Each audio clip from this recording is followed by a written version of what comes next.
बनाई हुई अहंकार की जाल में धीरे धीरे फंसते चले जाते हैं। यदि सफलता की राह पर आप निकलना चाहते हैं तो अर्जुन का यह दूसरा कदम मुझे और आपको संदेश देता है कि सबसे पहले अपने अहंकार की इस जाल को काट दीजिए, सफलता आपका रास्ता निकाल देगी।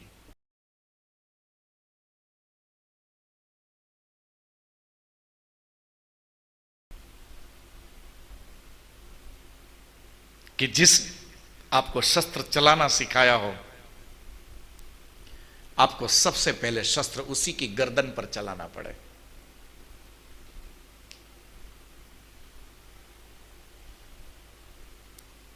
भीष्म द्रोण प्रमुखतः सर्वेशाम च महीक्षितम। और भी अपने दोस्तों को जिससे हो खेला,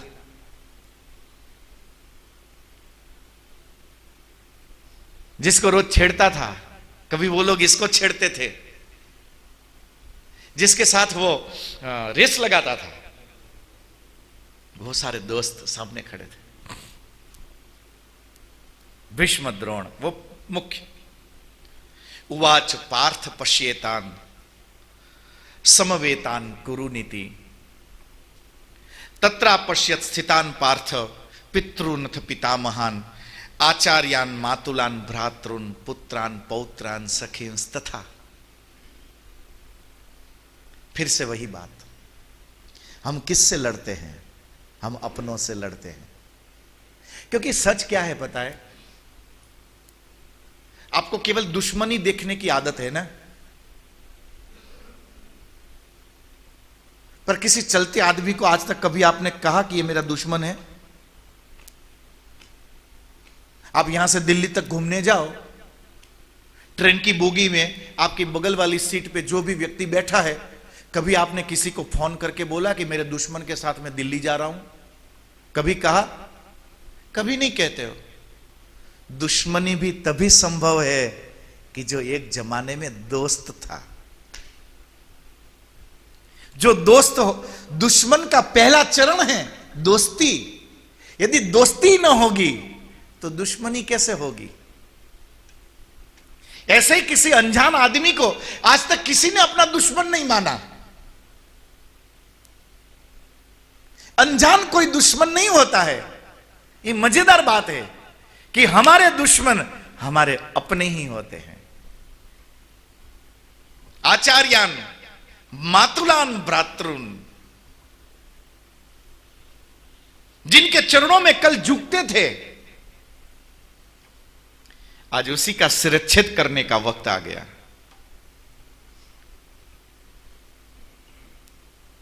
जिस मामा के बारे में मां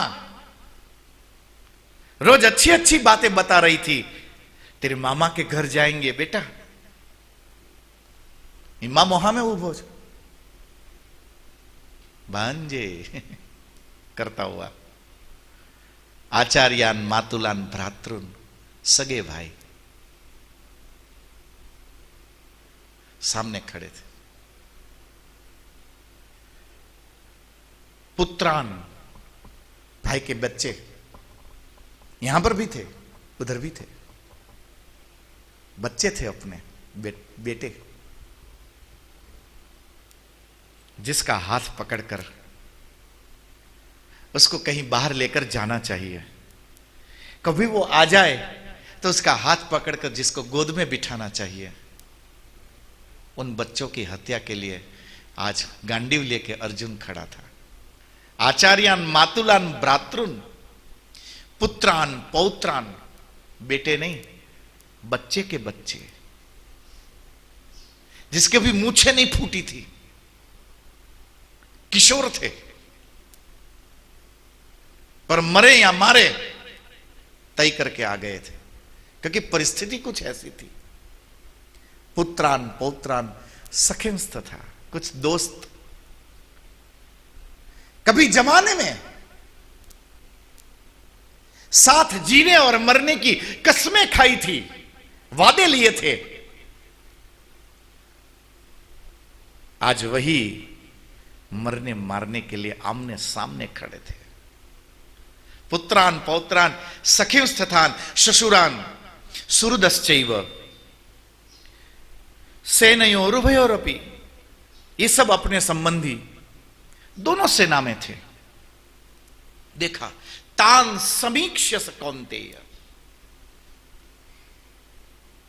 चारों ओर नजर दौड़ाई, उधर ही नहीं इधर भी। खुद के बेटे को देखा, द्रौपदी के 5 पुत्रों को देखा, ये भी लड़ेंगे मेरे लिए। फिर इस गांडीव की कीमत क्या? बच्चे उठ के आ गए। जब उनको आसपास देखा ना, तब कृपया परया विष्टो विषीदन निदम अब्रवीत। जब इस प्रकार की स्थिति देखी, मेरे भाई बहन, मेरी और आपकी जिंदगी में भी हम उन्हीं लोगों से लड़ते हैं जिससे कभी हमने आशा की थी। इसलिए शास्त्र को यह कहना पड़ा कि आशा ही परमम दुखम, नैराश्यम परमम सुखम। निराशा, वैराग्य, इससे बढ़कर कोई सुख नहीं है संसार में। आप जहां आशा करते हो ना कि फला आदमी तो कर देगा, वो फला ही नहीं करता है, बस बाकी सब कर देते हैं। होता ऐसा ही है। जब घर वाले समझाते हैं, कभी उनके पास भी तो खबर पहुंचती है ना कि वो आदमी ठीक नहीं है, तब घर वाले समझाते हैं कि इसको छोड़ दो, ये बेकार आदमी है, उसके घर का कभी नहीं हुआ, तुम्हारा कैसे होगा। तब भी व्यक्ति अहंकार में बोलता है, अरे संग्रेलो सापे की बुद्धि काम लागे।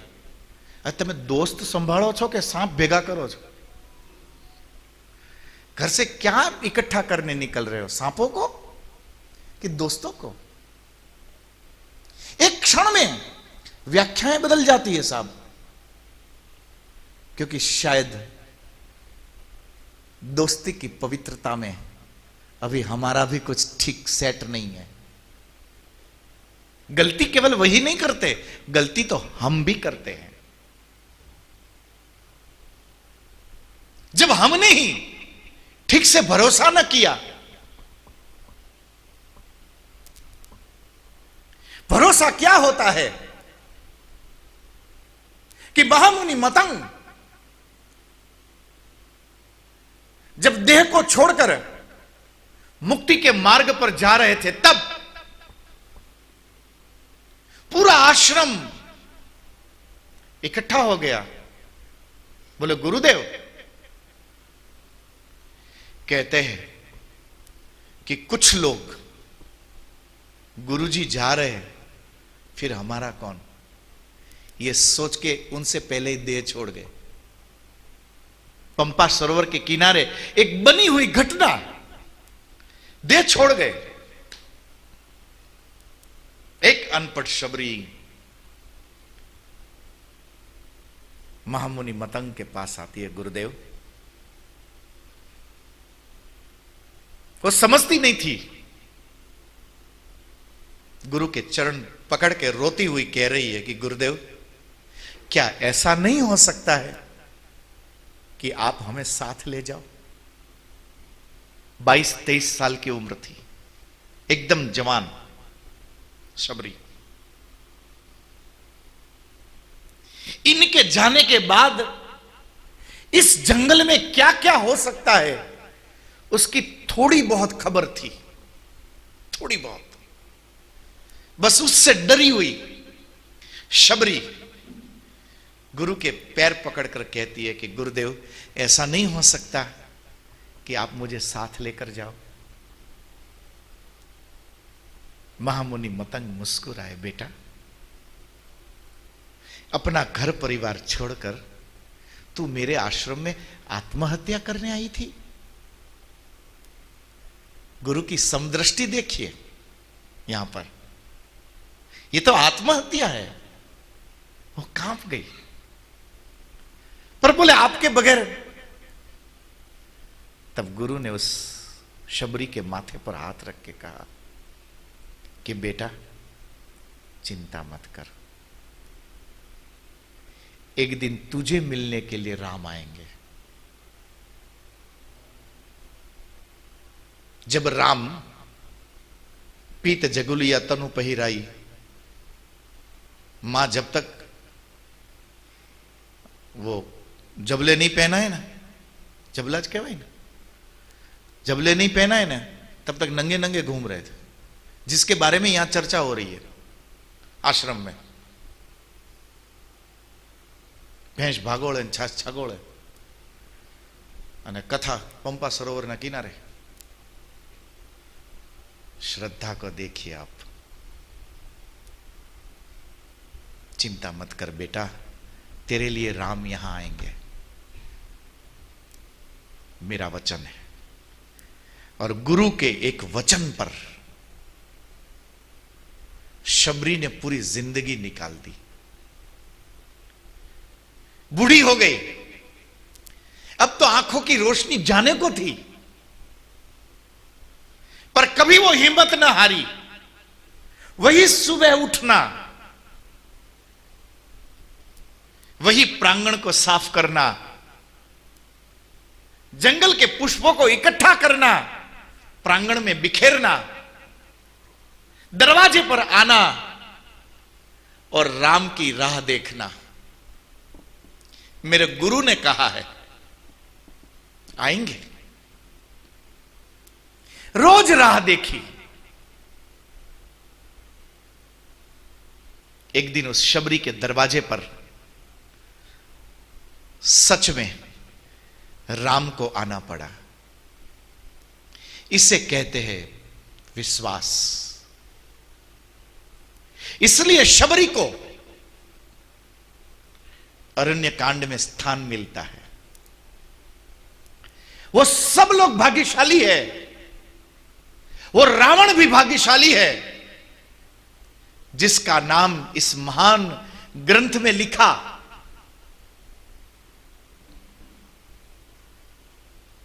शबरी भाग्यशाली है जिसको ढूंढते हुए राम उसके दरवाजे पर पहुंचे। क्यों पहुंचे? शबरी के पास ऐसा तो क्या था, केवल इतना भर था कि उसको अपने गुरु के प्रति विश्वास था। इसलिए शास्त्र कहता है कि संभव हो तो कभी कहीं पर भी मत झुकिए, और यदि झुके, किसी को अपना गुरु माने, तो फिर उसकी बातों पर विश्वास करना सीख लीजिए। उदाहरण शबरी का चरित्र। जब मातुलान शुशुरान भ्रातृन पुत्रान पौत्रान सखिंस था, जब इस प्रकार जब अपनों को देखा, यह दुश्मनी कभी कोई बाहर की नहीं होती है। कोई बाहर से नहीं आएगा आपसे दुश्मनी करने के लिए। दुश्मनी भी कोई आपका अपना ही आपसे करेगा। दुश्मनी की शुरुआत दोस्ती के नाम पर होती है। यूं ही किसी अनजान आदमी से न आप दोस्ती करते हो न दुश्मनी करते हो। इसलिए जगतगुरु शंकराचार्य जी को यह कहना पड़ा कि एकांते सुखमास्यताम।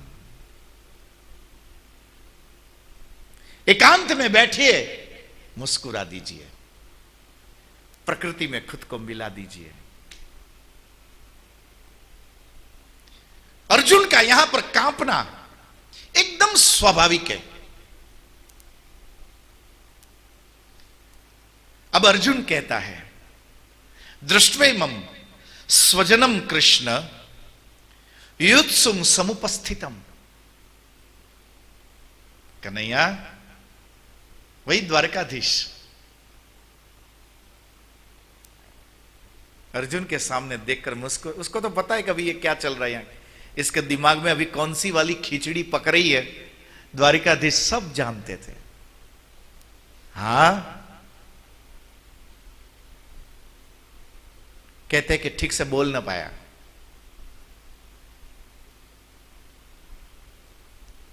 बस इशारा कर पाया।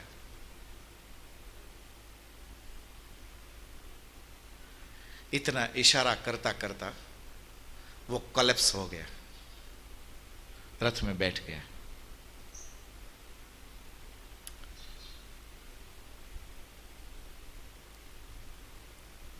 लोग यहां पर ये बात करते हैं कि अर्जुन डर गया, तो मैं यहां पर क्लियर कर दूं, क्योंकि पिक्चर गलत देखोगे ना तो एंड गलत निकलेगा। वो डरा हुआ नहीं था, क्योंकि डर क्या बला है, इससे अर्जुन का दूर दूर तक कोई रिश्ता नहीं है। आप पूरे अर्जुन को महाभारत में कहीं से भी पढ़िए, पढ़ने जैसा ग्रंथ है। मैं आपको एक बात बता दूं, आज कभी मौका मिले ना, महाभारत पढ़िए। सच बताऊं ना तो जिसने महाभारत नहीं पढ़ी ना, उसने कुछ नहीं पढ़ा, और निरक्षर है लोग जिन्होंने महाभारत नहीं पढ़ी। आप पढ़िए, कोई दूर दराज तक डर से कोई वास्ता नहीं अर्जुन का। फिर ऐसे अचानक ऐसे कोलैप्स कैसे हो गया, ये कैसे चक्कर खा के बैठ गया? ये चक्कर डर के नहीं है, ये चक्कर मोह के है। नजर नजर में बहुत अंतर होता है। मैंने कहीं किसी एक कथा में नजर को लेकर बहुत कुछ कहा है, सुन लेना आप। नजर नजर का बड़ा अंतर होता है साहब। आप किस चीज को किस नजर से देख रहे हैं, उससे वहां वो दुनिया पैदा होती है।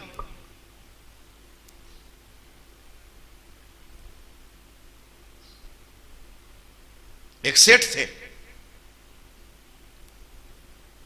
व्यापार के लिए उस जमाने में तो पैदल जाना पड़ता था, तो महंगा महंगा सामान घर से वो टिफिन लेके जाना पड़ता था। निकले घर से दूर गांव में, शहर में व्यापार करने के लिए। बीच में एक बड़ा जंगल पड़ता था, तो उनको रोज का था वो जंगल से होते हुए जाना। लगभग लगभग जंगल के सारे रास्ते इनको पता भी थे। अब घर से टिफिन लेके, पर हर दिन एक जैसे नहीं होते। कुछ दिन बढ़िया से बढ़िया नाश्ता बने ना, तब भी भूख नहीं लगती है, और जिस दिन नाश्ता न बने ना, उस दिन भूख के सर कुछ बना होता ना तो ठीक रहता, चलो बाहर ही जाकर कचौरी खा के आ जाते। और बाजार की कचौरी भी अच्छी लगती है, टेस्टी सेठ, उसमें भी यदि थोड़ा तेल डल जाए फिर तो टेस्ट का क्या कहना। हर दिन एक जैसे नहीं होते हैं। अब हुआ क्या कि सेठानी को मालूम कि बहुत कम खाते हैं, तो આપણે બધા નાસ્તો કરીને એટલું જમવાનું ભરેલું, इनको लगी भूख, तो सुबह नाश्ते में टिफिन कर गए खाली। बोले कोई बात नहीं, शाम तक तो पहुंच ही जाना है, वहां जाके फिर भोजन कर लेंगे। बारिश के दिन, बीच में हो गई बारिश, तो एक पेड़ के नीचे काफी देर तक रुकना पड़ा। फिर आगे गए, जहां शाम को 3-4 बजे पहुंचना था, अभी 3-4 बजे तो वो यहीं थे। फिर वहां से, अब जंगल है, बाहर तो जाना ही जाना, तो निकले। अब भूख किसी की सगी हुई तो सेठ की होगी।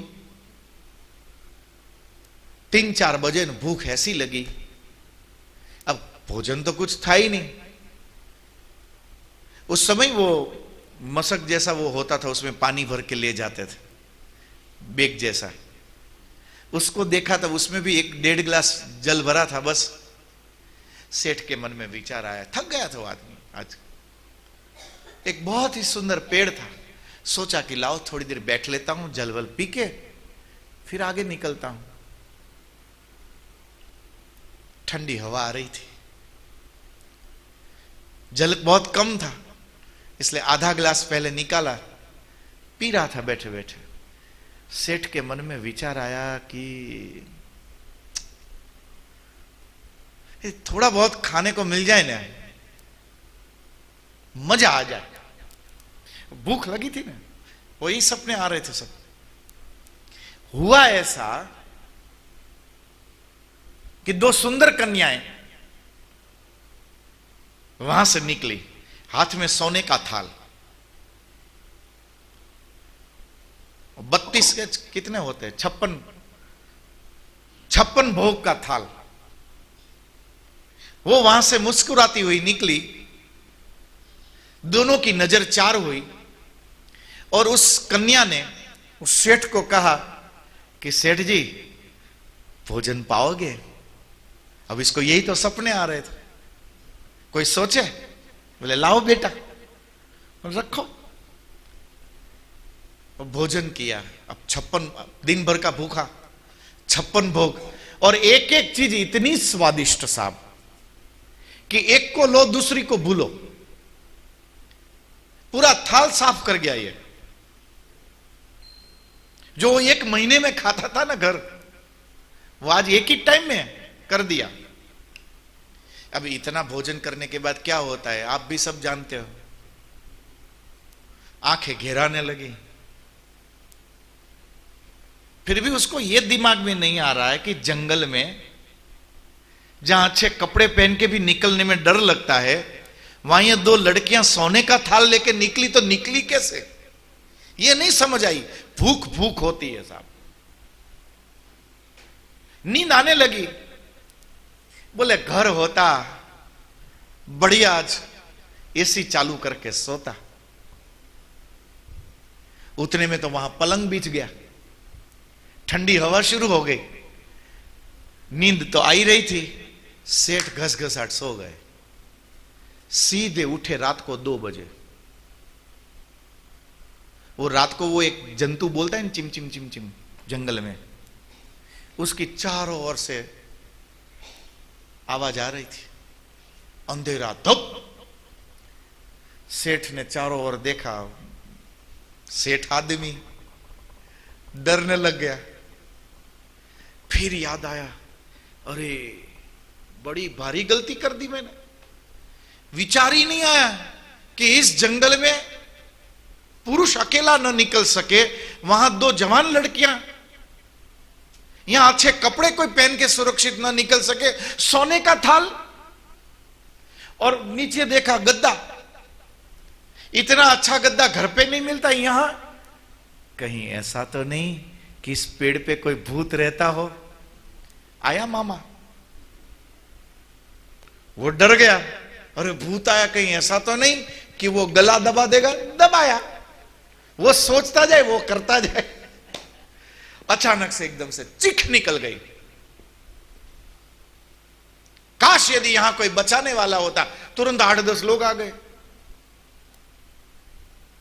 बाद में सेठ को पता चला कि वो भूत भूत कुछ भी नहीं था। वो जिस पेड़ पे बैठ के ये सोच रहा था वो कल्पवृक्ष था। हालांकि अच्छा हुआ बाद में उसको पता चला, नहीं तो उखाड़ के घर ले जाता।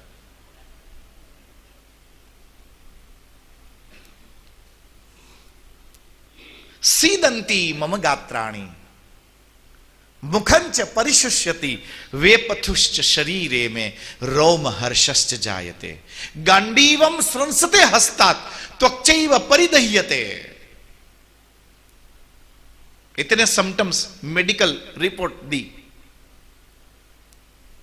इमीडिएटली मेडिकल रिपोर्ट आई।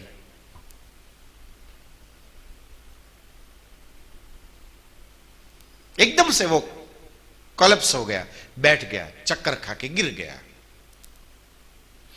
ऐसा कैसे हुआ?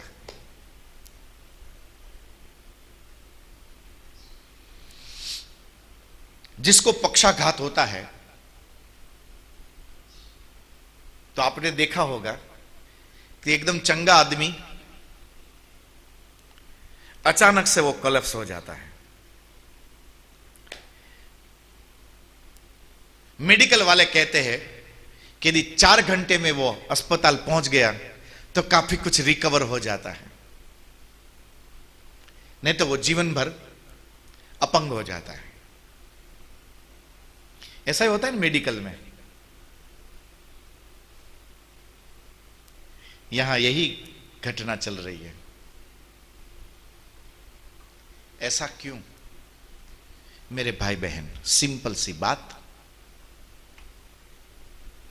आपके अंदर उत्साह भी आपका मन भरता है, आपके अंदर सुख का एहसास आपका मन भरता है, आपकी आंखों में आंसू आपका मन लेकर आता है। ये जो कुछ भी आपके साथ हो रहा है, ये सब कुछ आपके मन से हो रहा है। ये मन ईश्वर की एक ऐसी रचना है कि इस केबल कनेक्शन में आज तक कभी कोई क्रैक नहीं आई। ये कनेक्शन ऐसा है जैसे आजकल वो आया है ना, वो क्या तार, ब्रॉडबैंड का फाइबर। ये फाइबर से भी ज्यादा पावरफुल है कि मन अभी यहां से टोटल डिसीजन पर आए नहीं, उससे पहले तो जिसके लिए वो ऑर्डर होता है वो अंग उत्तेजित हो जाता है।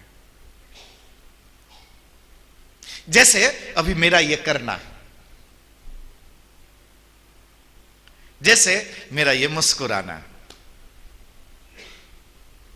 ये सब कुछ फुल्ली प्री प्रोग्राम्ड होता है।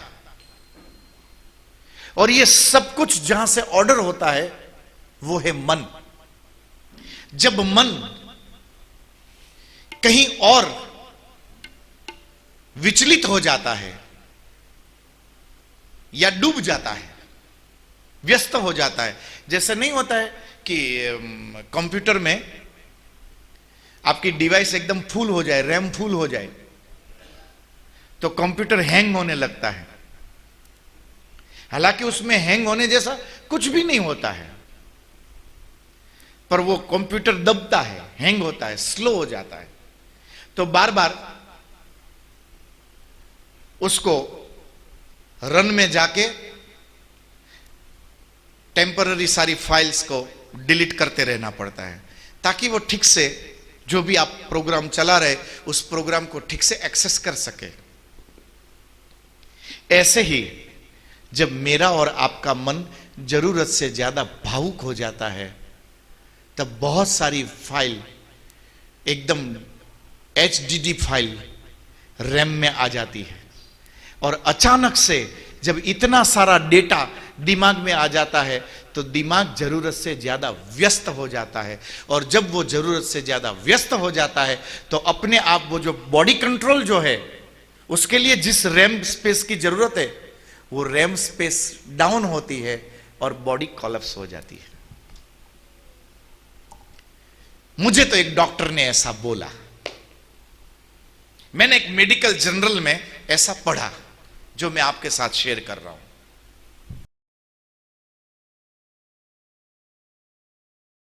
ये सभ्यता और असभ्यता, ये उत्पात और शांति, ये भी मन की ही व्यवस्थाएं हैं।